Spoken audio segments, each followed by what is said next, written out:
Hello, and welcome back to CS631 Advanced Programming in the UNIX Environment.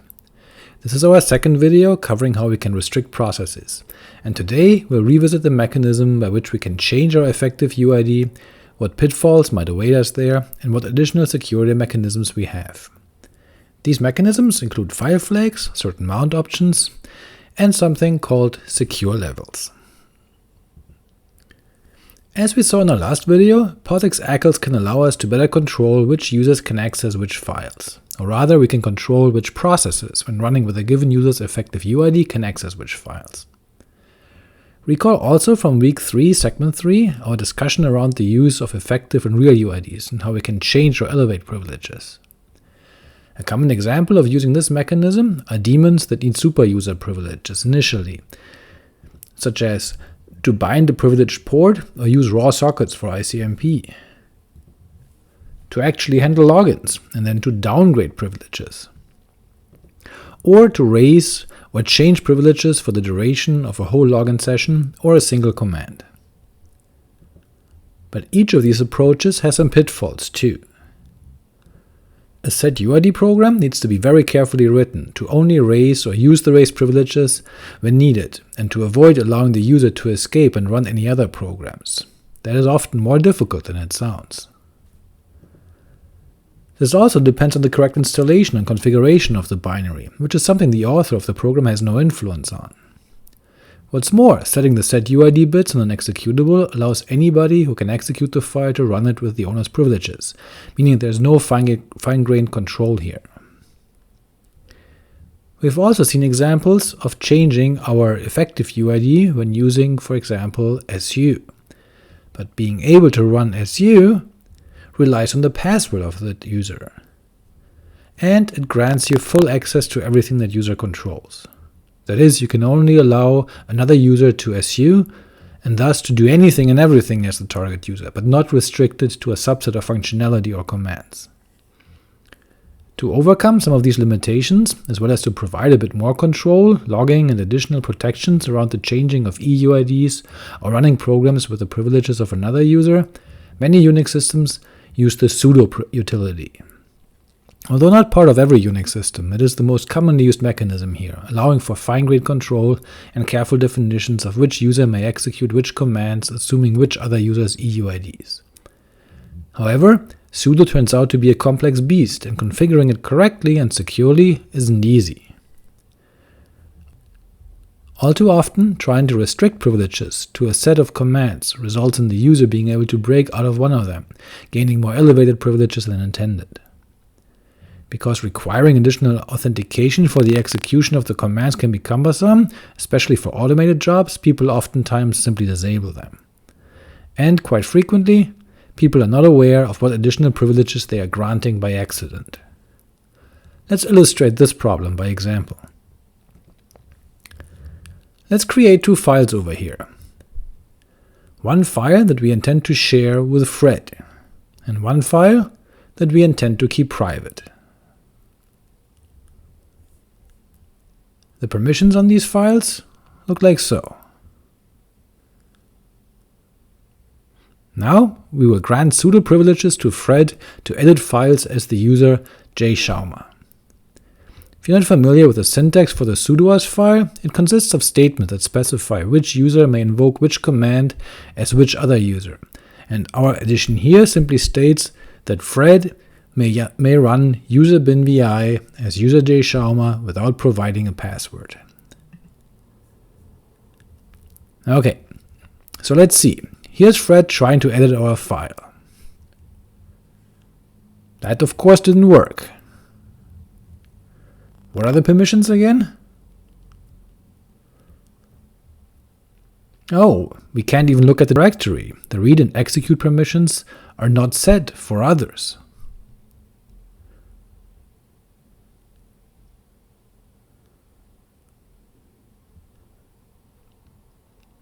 Now, let's use sudo instead.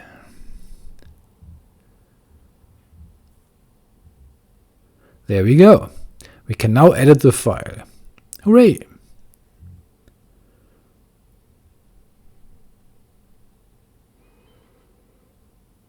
But now we have a problem. We granted Fred the permission to run vi as jschauma, so of course Fred can simply run the same command and give it the private file instead. This is an example of overly broad sudo privileges, where we intended to only grant one type of access, but received implied broader access. Okay, let's prevent Fred from accessing the file by removing permissions from it. We, as the owner, can chmod it as needed when we want to access it, but Fred can't, since Fred can only run vi as jschauma. There we go, we foiled Fred's plan to access this file, while still allowing him access to the shared file. But Fred is no dummy. With powers to edit files as jschauma, Fred can now edit our shell startup file. Here, let's create a backdoor when user jschauma logs in the next time. We copy a regular shell and make it set UID jschauma. Because we're sneaky, we also then ensure that this command is removed from the startup file, so we have left no trace of our evil intrusion.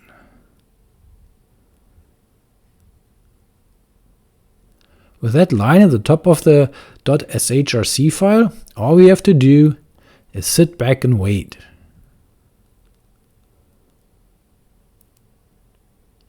Nothing happens for the user while they're logged in. But if the user logs in anew, simulated here by executing a new screen window, then our commands get executed. And yep, we didn't leave any evidence.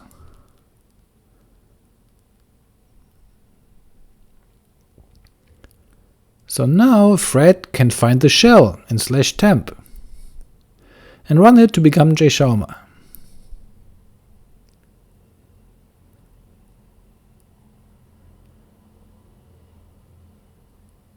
Oh wait, what's that? Why am I still Fred? Well, it turns out that most Unix shells have a check to see if the effective UID matches the real user ID, and if they don't match, the shell sets the UID to the real UID. But if we pass the -p flag, then we get privileged mode, where this check is not performed and, yep, we are jschauma with a real UID of 1001 and an effective UID of 1000. So now we can simply chmod the permissions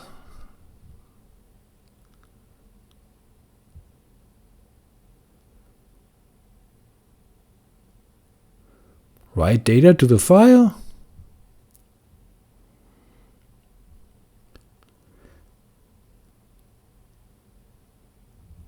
and then undo the permissions change again to cover up our tracks.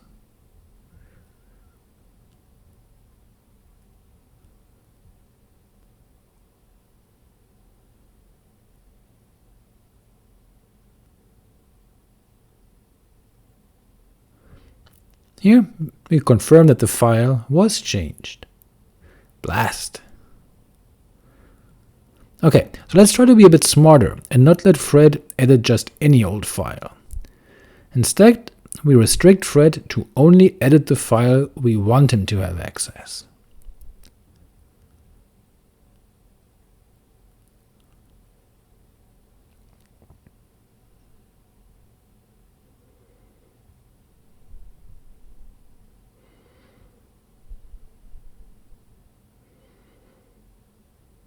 There.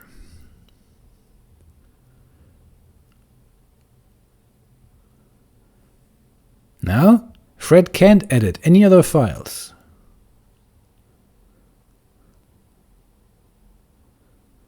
Not our shell.rc file and not the target file he wants to access. As before, Fred can edit the shared file. But unfortunately, vi allows you to read and write files, so we can simply slurp in the file we care about. Trying to write, however,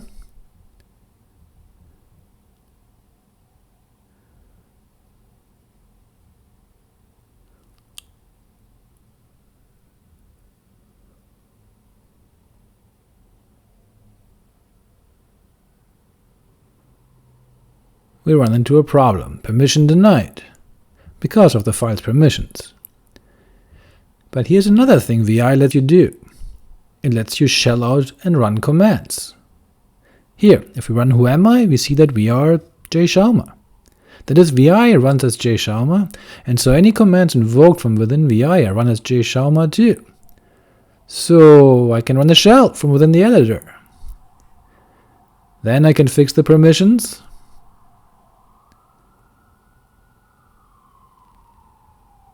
and write my data,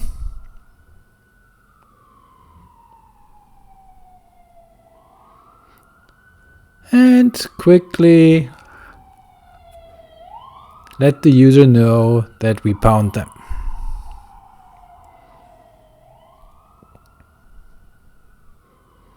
Alright, I hope this illustrates some of the pitfalls with using sudo. Many other commands besides editors allow the user to find ways to run other commands. So it's often best to assume that unless you're really careful, giving another user sudo access to some commands may imply giving them full access.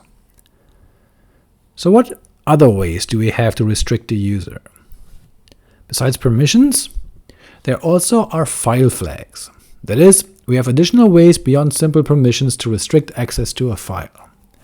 The chflags syscall shown here comes in the three versions we're used to: chflags operating on a file, lchflags operating on a symlink, and fchflags operating on a file descriptor.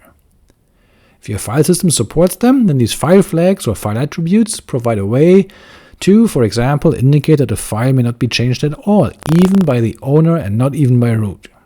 Such a file is called immutable. If this flag is set, then only root can unset the flag. The flags are user append only, user immutable, system append only, and system immutable. Here, let's take a look what this looks like in practice again. Consider this new file. Of course, I can overwrite the file.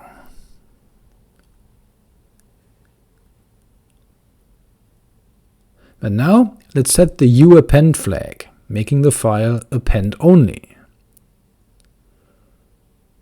Now, if we try to open the file in regular write mode, this will fail. But appending data will work. That is, we can force oAppend mode on the file level for all access to the file. To see the file flags, we pass the -o flag to ls.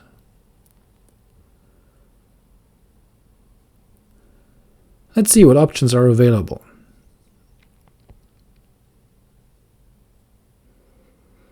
Some of these options apply to system backup operations. The other ones are those we've just seen a minute ago.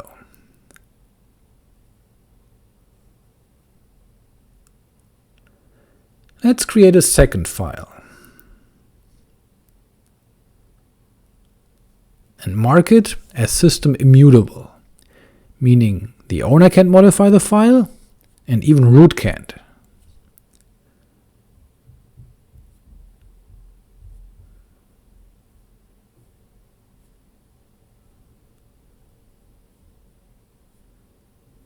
Note that a file being immutable extends to it being removed, even though we normally think of unlinking as affecting the directory only. This is because unlinking still modifies the metadata of the file by decrementing the link count. As we can see here, even root can't remove the file. But of course, root can undo the change and unset the file flag. File flags can also be set on directories.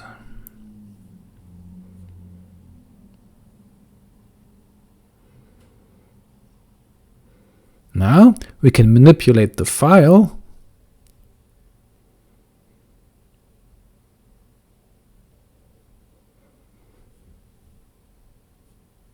but we can't remove it, because now we'd be modifying the directory it is in. Likewise for renaming the file. Okay, so with a file marked as system immutable, even root can change it. But this is a change that's applied only on a per file level.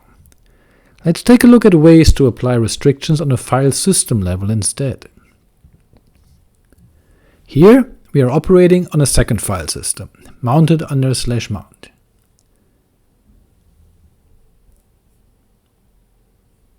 We have a trivial program that simply illustrates how the setUID bit works by printing the effective and real user ID. So let's create a setUID executable owned by nobody. When we run the program, we see that of course setUID behaved exactly as we had intended. Now suppose we want to make it impossible for any setUID executables to be run from this file system.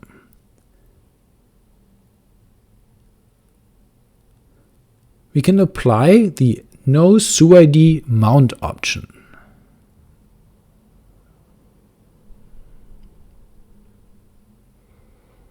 Now running the program shows that setUID does not have any effect. Real and effective UID remain the same. But we can take it one step further.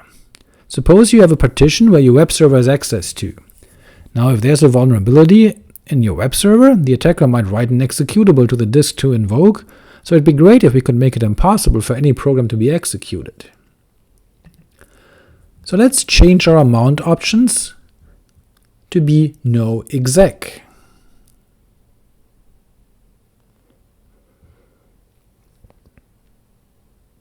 Now when we try to run the program, we get permission denied. Even root can't execute a program on this file system, since it's mounted to noexec. What other mount options exist?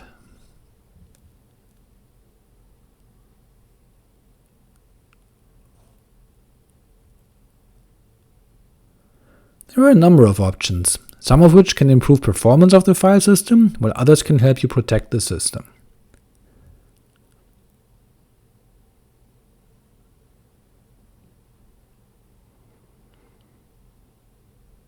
Here, let's give the read-only option a try.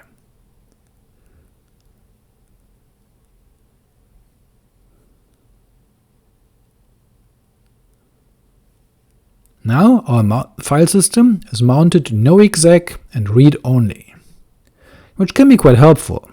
Consider that during the regular system operations, it is unlikely that anything under, say, /user needs to change.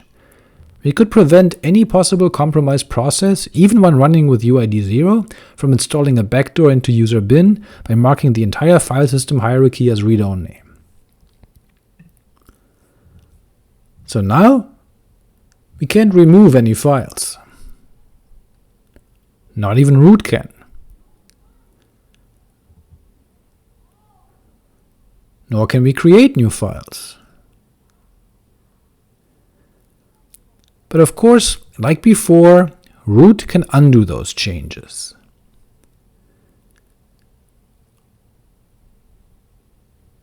As we know, with UID 0, a process can do anything on the system. This is by design, and as well as a necessity.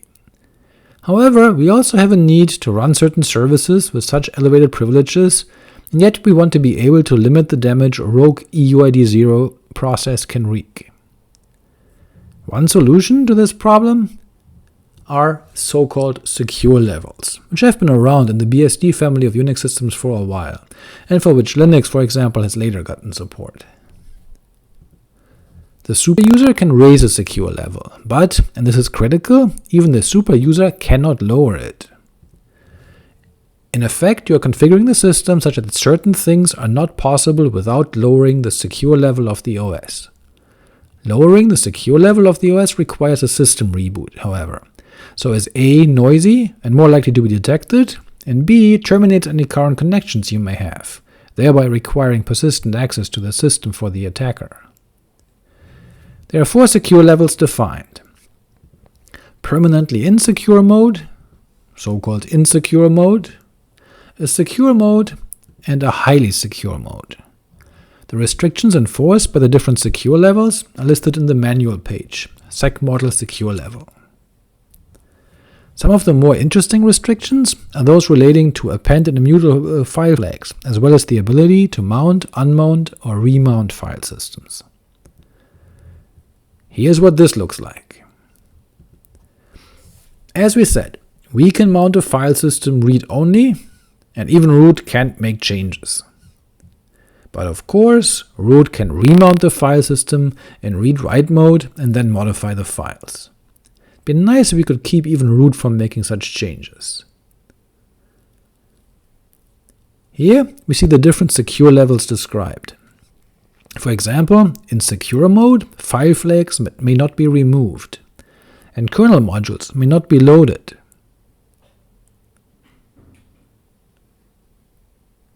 And in highly secure mode, you can't even mount new disks.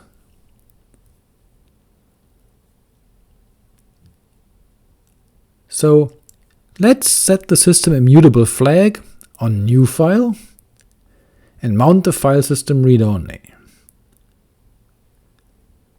Now let's check what our current secure level is via the sysctl command.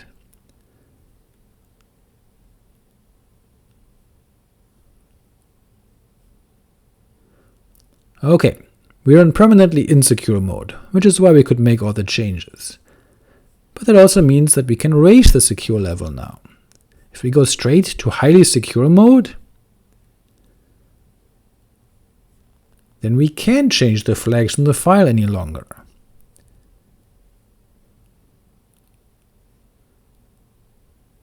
And neither can we mount the file system in read-write mode.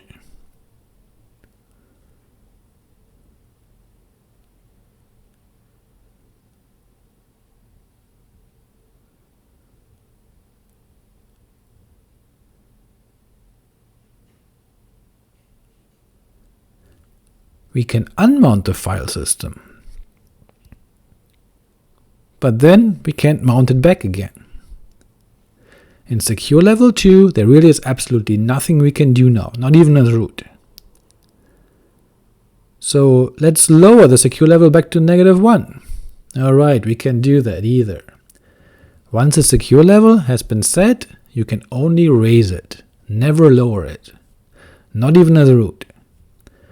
The only thing you can do to undo those changes is to reboot the system.